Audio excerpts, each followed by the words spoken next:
Our last 8 wins have been by 10-plus points.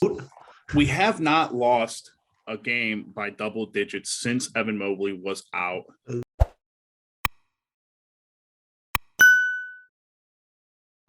Yo, what is going on, everybody at home? It is Cavs Encapsulated, episode 8. You're a fan of the Cavs. We're a fan of the Cavs. We're a fan of you, most importantly.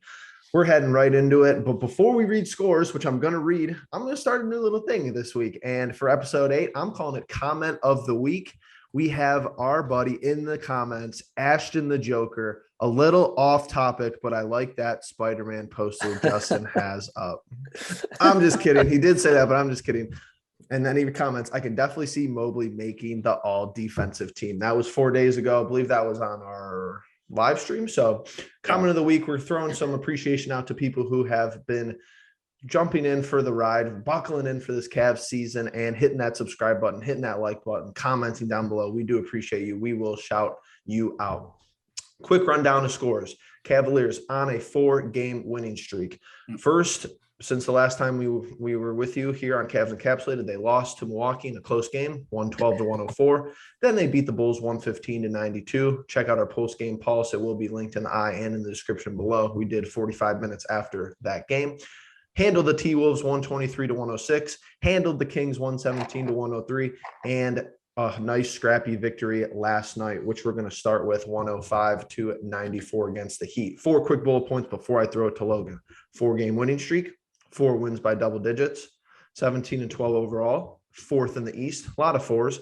And the last time the Cavs were 5 games over 500 without LeBron James on the roster was December 23rd, 2000.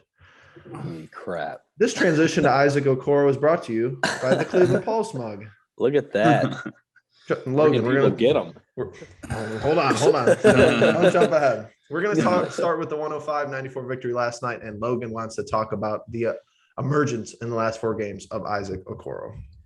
The emergence of Isaac Okoro is exactly the way to describe it, Jeff. Over the last 3 games, 18 points a game for the second-year man out of Auburn, 67% shooting from the field, 50% from 3, 5 for 5 at the line if you want to throw that in, 4 rebounds, 2 assists in 32 minutes. But, you know, the thing we've always touched on with Isaac Okoro is his elite defense. And this week he came out and told the media, I believe I'm an elite defender in the NBA. And I don't know if that just helped his confidence offensively, but clearly something has changed with Okoro. He knows where his strengths are, and his strengths are attacking the basket, and he does a great job of that. Now he's finding himself open on the perimeter at times because people are starting to respect him and his driving game, and maybe they don't totally respect his outside shot yet, but he's starting to show that that shot isn't broken. You know, I've said on podcasts in the past, I do think he has good tools and a good rhythm with his shot. I think it's just a little flat right now. I think he's still adjusting to that distance. If he develops that 3-point shot, if we get this version of Isaac Okoro, if we get that 8-point to 12-point, 5-rebound, defensive-minded Isaac Okoro, that is a very good young 3 to have as part of this young core of the Cavaliers for the future. It's interesting because Justin and I, pre-season expectations, I think regardless of what has happened in the first handful of games here compared to your preseason expectations, Isaac Okoro stepping up was a constant in the equation of if this team was going to be good. Preseason, we talked about it. Even, before the Sexton injury, we need Isaac Okoro to step up in his role, whatever it may be, starting, coming off the bench. And Justin and I maybe gave him a little bit less respect than he deserved, being a younger player. But Justin, how have you felt Isaac Okoro has played? What's surprised you most? Well, I think we got to go back to when, Jeff, we made our little reaction video of when we drafted him. And you and I, not very happy with the pick, obviously. At the time, we didn't really know what we were going to get with Isaac Okoro outside of his defense. And I think last year it was very evident that you couldn't tell what you were going to get offensively out of him. And I think we came to the conclusion of this season, and at least probably at the very least, after the Colin Sexton injury, all we were asking out of Isaac Okoro was to play his great defense, which he's done, and to maybe just score around 10 points. Because, listen, we've watched this Cavs team improve as a whole. We'll get into a lot of that later on.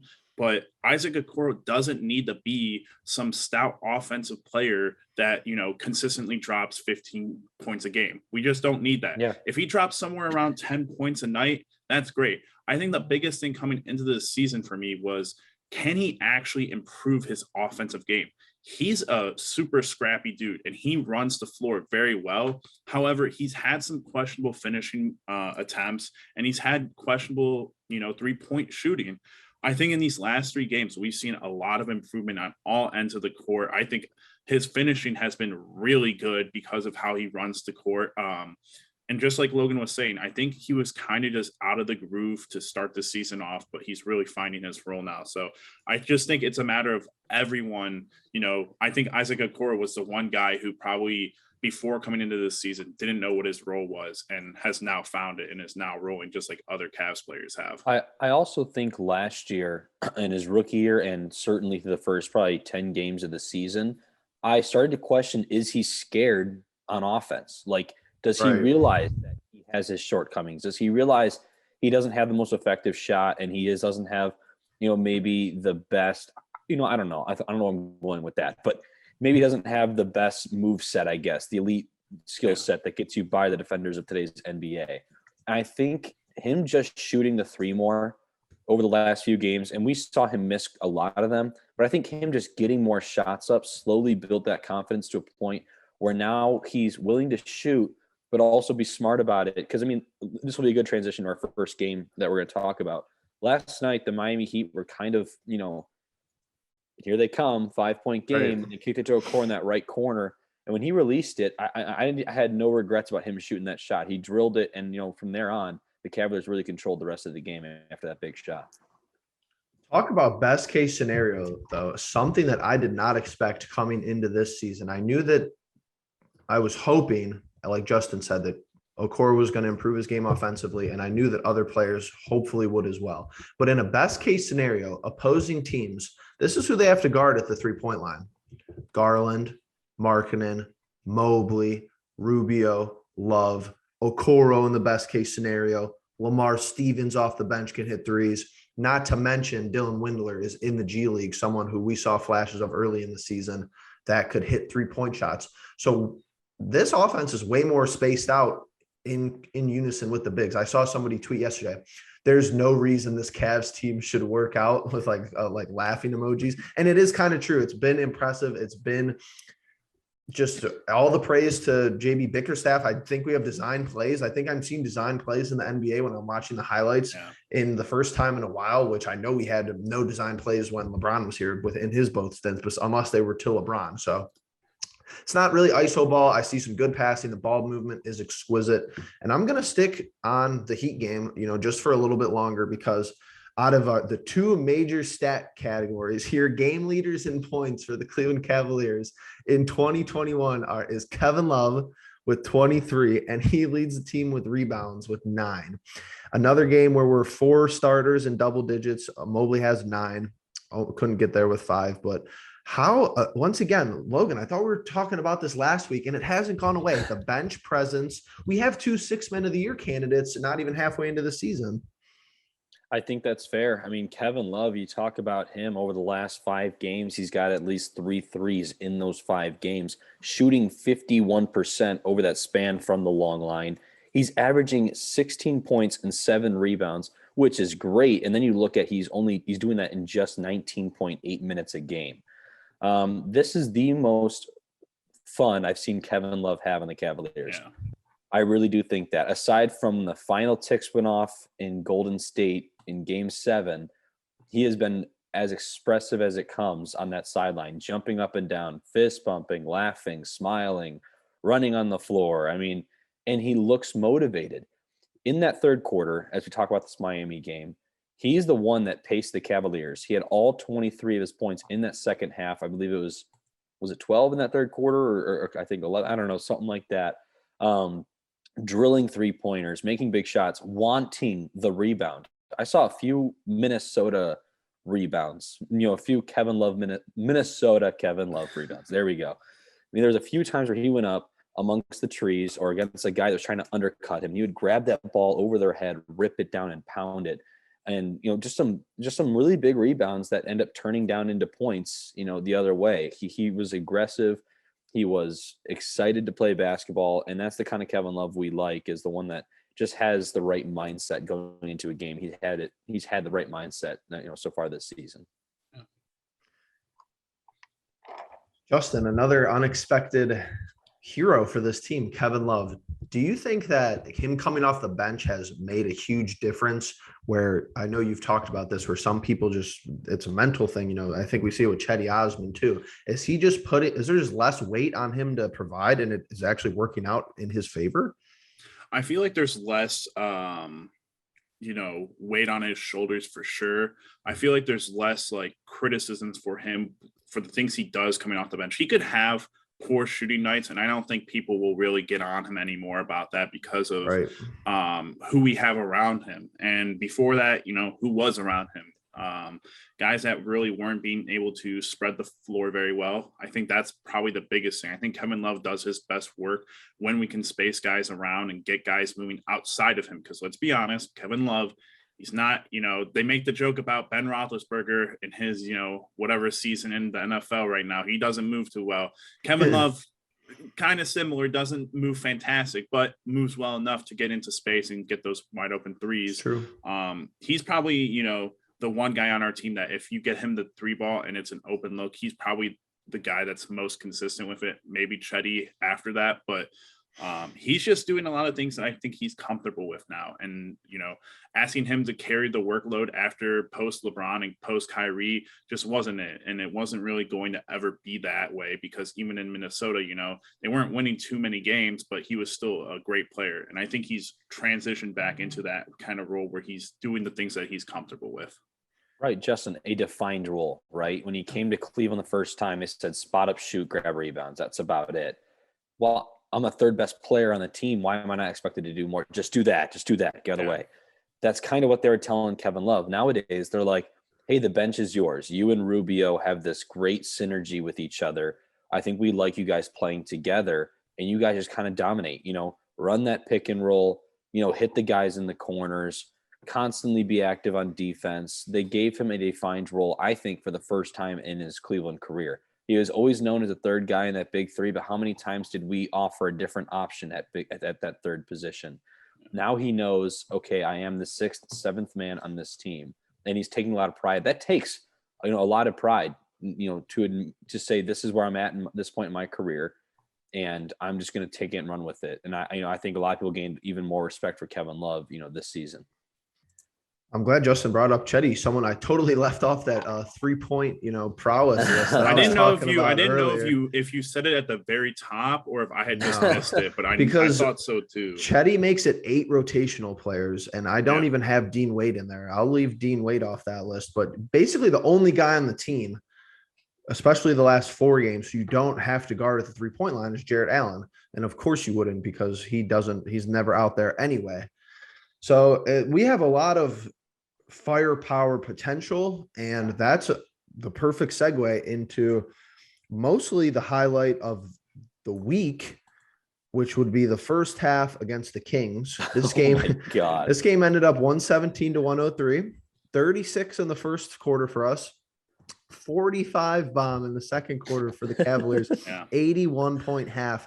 I don't know what the highest scoring quarter is in the league, but that's got to be top 3, I would assume. Yeah. A second different game leader. Kevin Love's your game leader last night. Isaac Okoro with 20 in points is your game leader against the Kings. And here's my little early theory. No evidence, just high speculation.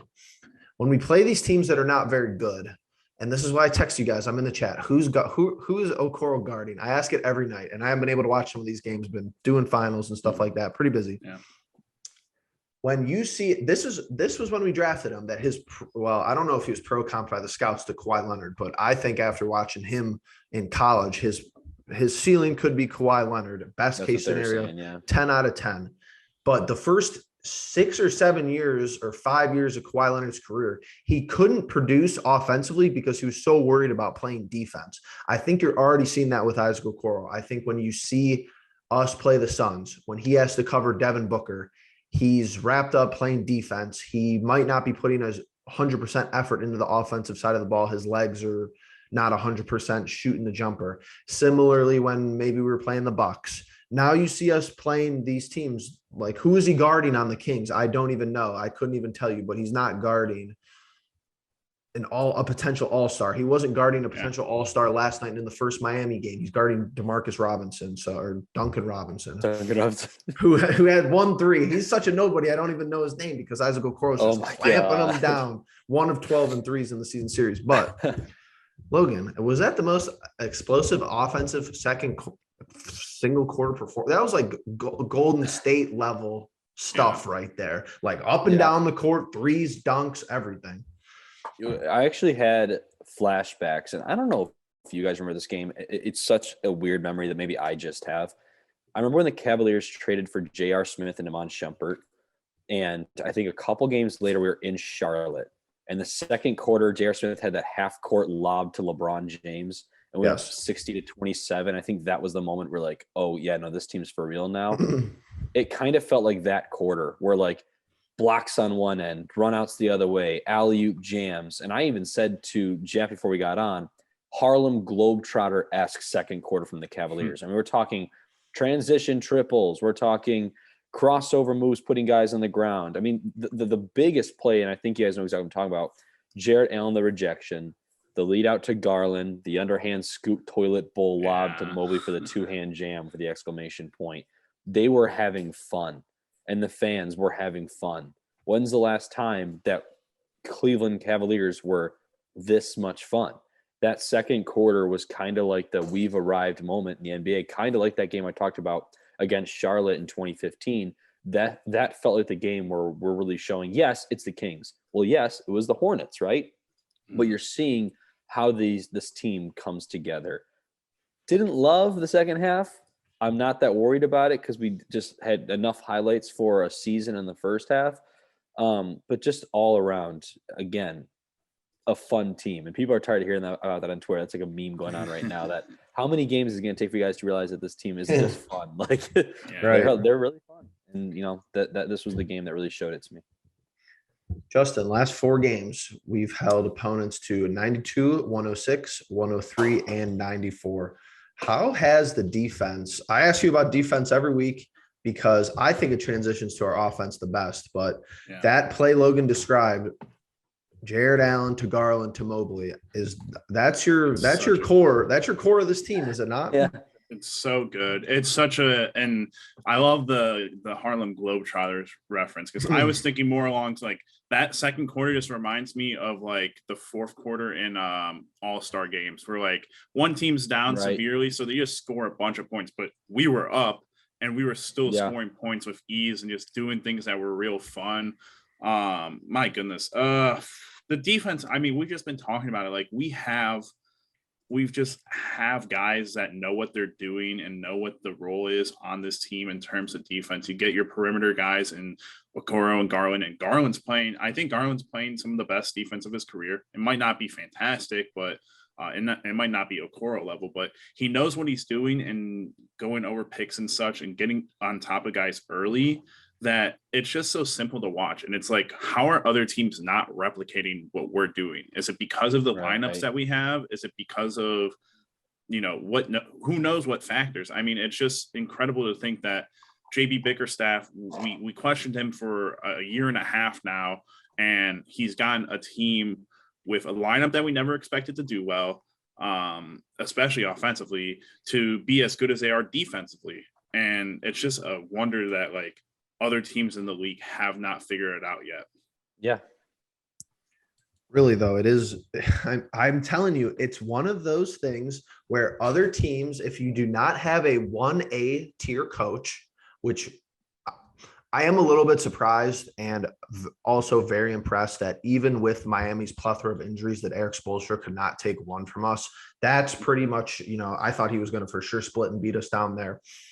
But we're beating Eric Spoelstra twice. Now you see us play better coach teams like the Bucks, better talent, of course, as well. But these teams that are middle of the road, their coach is maybe not a top 3, top 5 coach in the league. They don't know how to deal with our defense. How many teams do they run into on a night-to-night basis where you're down low and you get a pass and you might have come off of a 7-footer and then another 7-footer is right there. I think that there's just so much dynamic opportunity for this team in many different ways. Logan, I will agree with you that maybe we just throw out the second half of this game, second half of a back-to-back. So I think we saw that kick in. I think that that's Logan, you've talked about this. The experience from winning. I think the second half of this game, even though we won and had a great first half, we gained a lot of experience in. Even if you put 81 points up in the first half, it's not going to be easy down the stretch, especially against 11 and 16 team like the Kings. The experience really came when it comes to closing time. They got it down to 8, I think, with a couple of minutes left there. And I was never actually fearing that we would blow that game. I did think that the Cavaliers would close it out, and they did it just how they should. Garland had his moments down the stretch once again and led the Cavaliers to victory. The big stat I took away, though, after this game, guys, Cavaliers, I think it's 8-0 against teams under 500 this year. Nice. And apparently that's the only team in the NBA right now with a perfect record against the bottom feeders of the league, which, it doesn't say much because they're the worst teams in the league. You should beat them, but the NBA is the NBA. You're going to have a test from any team any night. Like Miami gave us one, last night with a shorthanded Heat squad.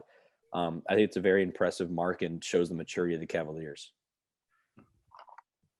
It's one of those weird things where it's the NBA. I forget how, especially with this added play-in, because I guess they technically say like you make the playoffs if you're in the play-in. How many games have we played? 27, 26, 29, 29, and 12, 17 and 12. We have like a 96% chance to make the playoffs, according to ESPN's like predictor, because 20 teams make the playoffs, which we're getting ahead of ourselves. But let's transition over. I'm gonna start it off with the Cavs and Wolves. I'm gonna ask Justin a question. He doesn't have to answer it. I'm not gonna ask him a question. He could just go on how he wants. But what I'm enjoying about this team is that if you watch pressers post game for the Wolves game, we are going into opposing teams' arenas, decimating them, and then dejecting their players in Karl Anthony Towns in the press conference. I'm gonna try to find it and link it in. I just gotta play better, all of us. I mean, it's pretty simple as that. I've lost for a long time here. I'm not trying to play lose anymore. I know what you're I'm so effing sick of losing. I've been losing here for a long time. He's like this after we just whooped them for 4 quarters. So, Justin, what did you like about this TWolves game? Did you catch any of it? I did catch it. Catch good. it. Another game where Garland drops like 12 plus assists. Last game we didn't even touch about. He had a career high of 13 against the Kings. But again, another game where like all of our starters have over 10 points, phenomenal game. And then we get Chetty and Kevin Love to drop 10 plus. Like we have 7 dudes with 10 plus points. Like it's crazy to think how good offensively we are and who we can get it from. It's not even like anyone went crazy. Like, yeah, Jared Allen dropped 21 and Kevin Love dropped 18, but like those aren't crazy numbers. Like it's not 20. It's not Kevin Durant going out and dropping 50 plus points, to get a win for a team. It's just solid team basketball, but it's so funny that dudes, I feel like the only clips I've heard from players this year, Kyle Kuzma and Karl Anthony Towns, have all come from playing the Cavs for some reason. Like now playing the Cavs is like, there's something that comes out of it that's just really hilarious about it. And our guys are like the like you said, the Timberwolves are in their locker room, like hands on face, palms in faces and all that. And then you got like guys like Garland who are doing like interviews or something. And like Jared Allen will come up behind them and start barking in their ear and everything. It's just so much fun. And I don't care if people are like, this team is more than just fun. I don't give a damn. This team's fun as hell.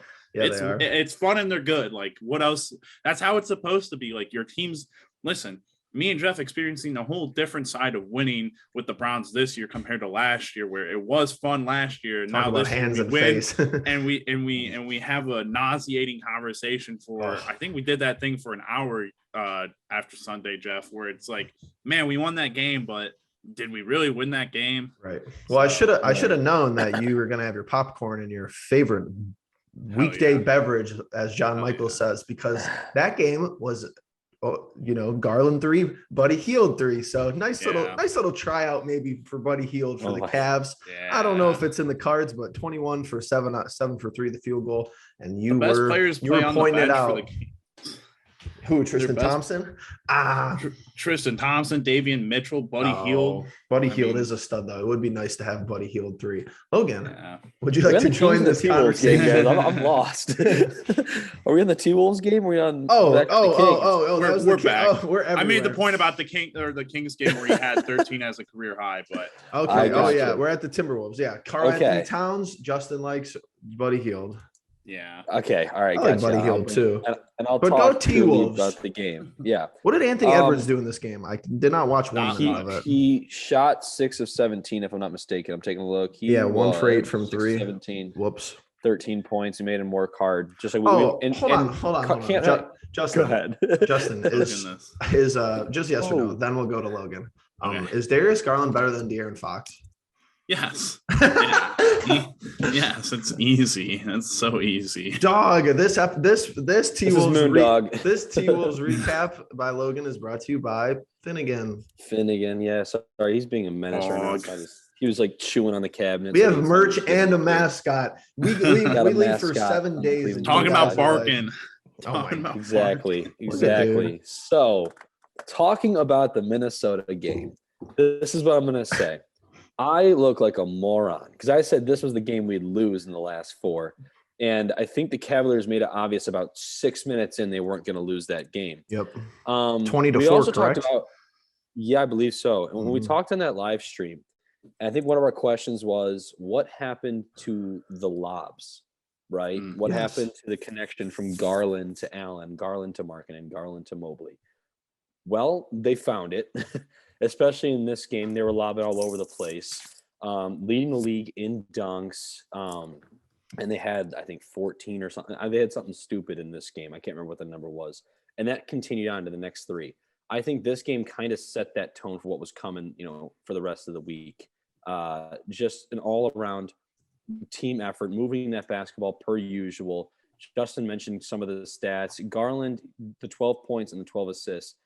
I think it's so much fun when you have a guy who can regularly get a double-double. We have 2 of those guys. We might even have 3 of those guys in our starting 5, with Garland, Allen, and Mobley.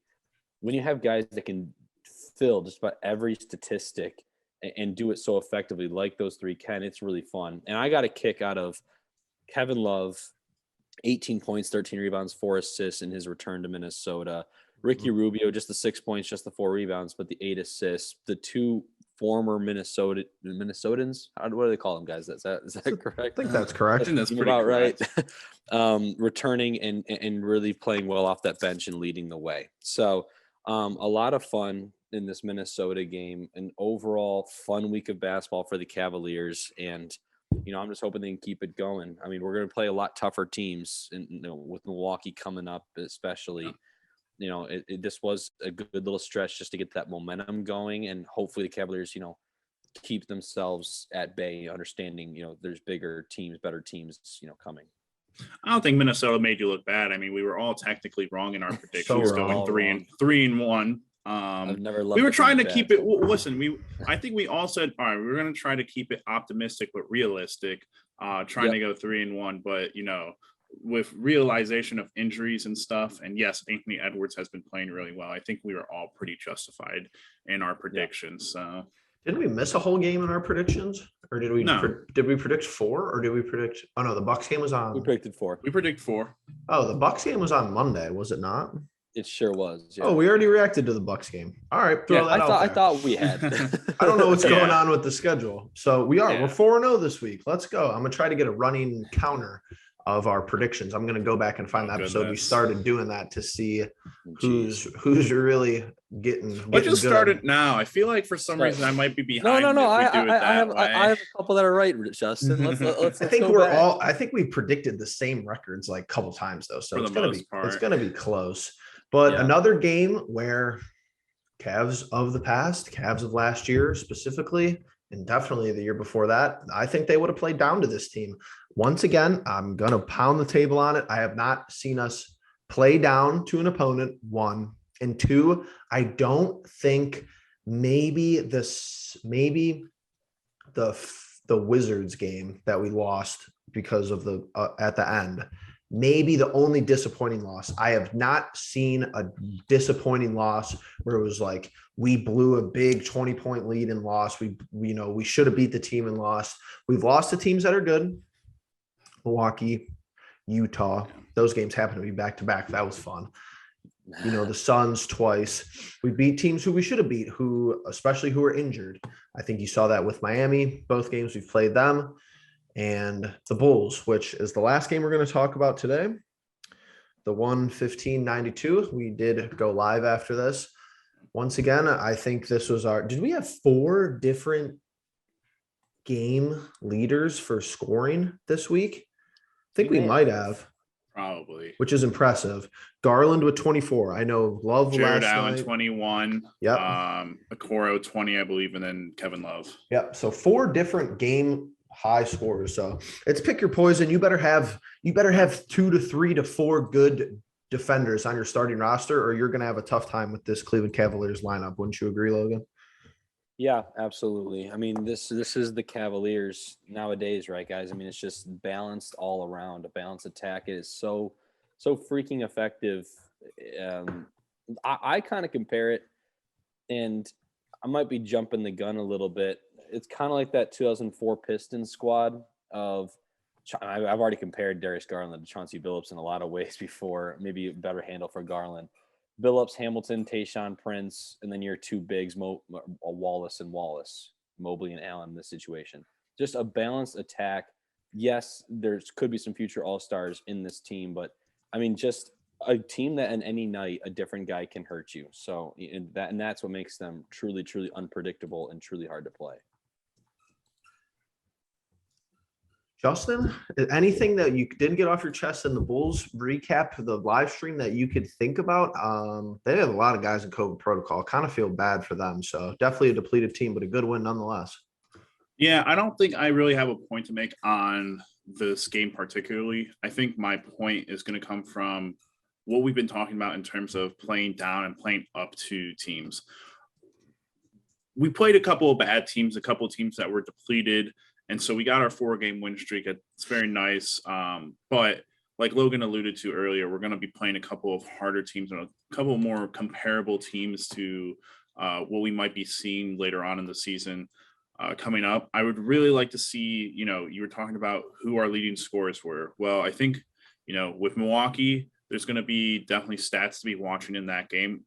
Obviously, Darius Garland was kind of shut down scoring wise that last time around. And so that'll be an interesting game to watch. And then, I know I'm getting a little ahead of myself, but, the Hawks game, there's definitely going to be some points to be made about lineups and such there. So honestly, not too much about the Chicago game. We did make the mention that they were out a couple of players. And so we were just able to do what we should have done and got the win.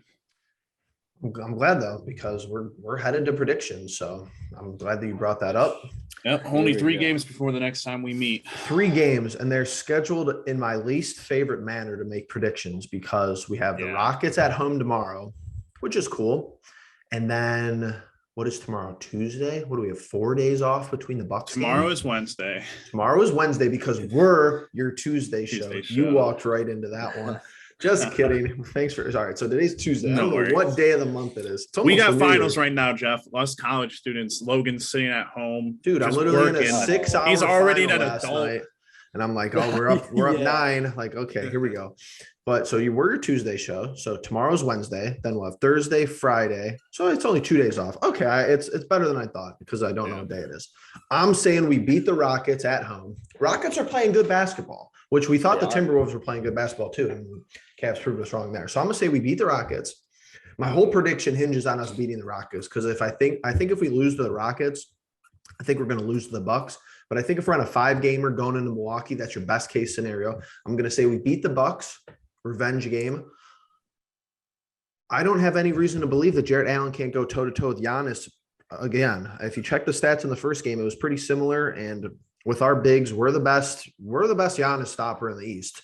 Really no argument about it. I don't think LaMarcus Aldridge is stopping Giannis over on Brooklyn's bench. And then the back-to-back against Atlanta on the road, have to travel again. I'm chalking that one up to a loss. I'm saying 2-1.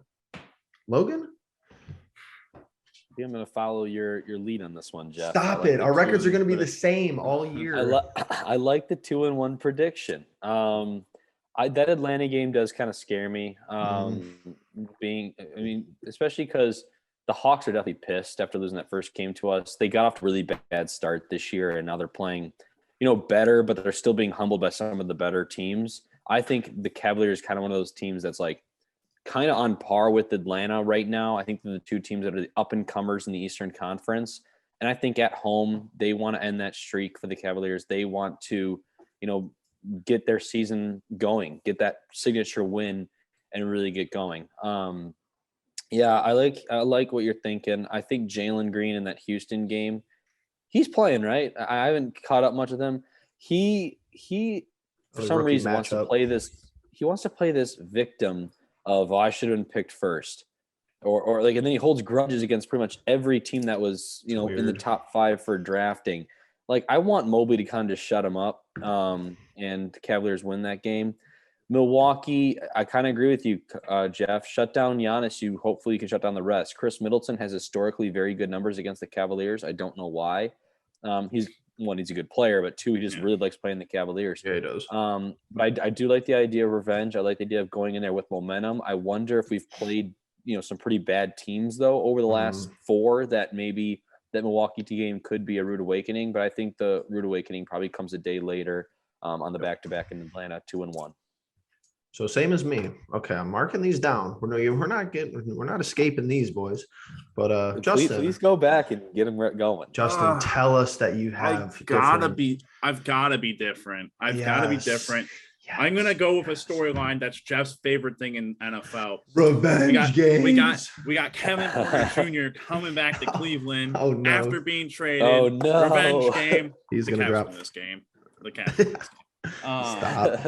I'm not worried about the Rockets. The problem here is I really would hate to drop the quintessential back-to-back games with the Bucks. I don't know. We always do these things and we don't know if there's injuries or anything. That's tough. Something tells me I'm gonna be we're gonna lose this game against the Bucks and Chris Middleton isn't going to play. Man, I'm gonna just for the fact of being different because we have so much time going into this game that I feel like we're gonna have a good game plan. And I don't see Darius Garland getting shut down the way he got shut down against Drew Holiday last time. Yeah, but that's another good point, Justin. I'm gonna say we lose to the Bucks, and then we got to go to Atlanta the next day. You could be different and say we just won all 3. Yeah, but I'm gonna go with we lose to the Bucks, we lose to the Hawks. The Hawks provide a very interesting matchup for me though, because I think they have a lot of similarities with people who they have coming off the bench and guys that they have playing critical roles on their team. But I'm just gonna say, for the fact of being different, win the Rockets, lose to the Bucks, and lose to the Hawks. And we're 1-2. But luckily, in reality, we're 5-2. We're 5-2 in the last 7 games by that means. So I'll keep that in perspective. Just because I'm interested. Okay, I guess Capella is 6'10". How tall is Cabarrot? Yeah, but he's lanky. He plays like he's a 7'2" guy. Cabarrot's 6'7". Well, and I believe John Collins is their power forward, and he's only 6'9". So we're gonna have the height differential. Yeah, I mean we have the height differential on everybody, but it's just really if you don't have one good defensive 7-footer, I mean they do. I think Capella is pretty good defensively, so that might be an interesting matchup for sure. Yeah. Trae Young, Darius Garland dueling it out. Yeah. Dear NBA, it's December 14th. Please. They never will. They don't listen to the Cavs Encapsulated because they're lost. If you're not listening, if you're not subscribed, please, NBA, flex the Knicks or the Lakers out of Christmas Day and put your Cavs in, throw them in there just so preferably at the same time Jeff the Browns Smith. are playing the Packers. So Oh, I could just God. choose to watch the Cavs and eat my food and just have God. no heartburn. But But we're wrapping it up.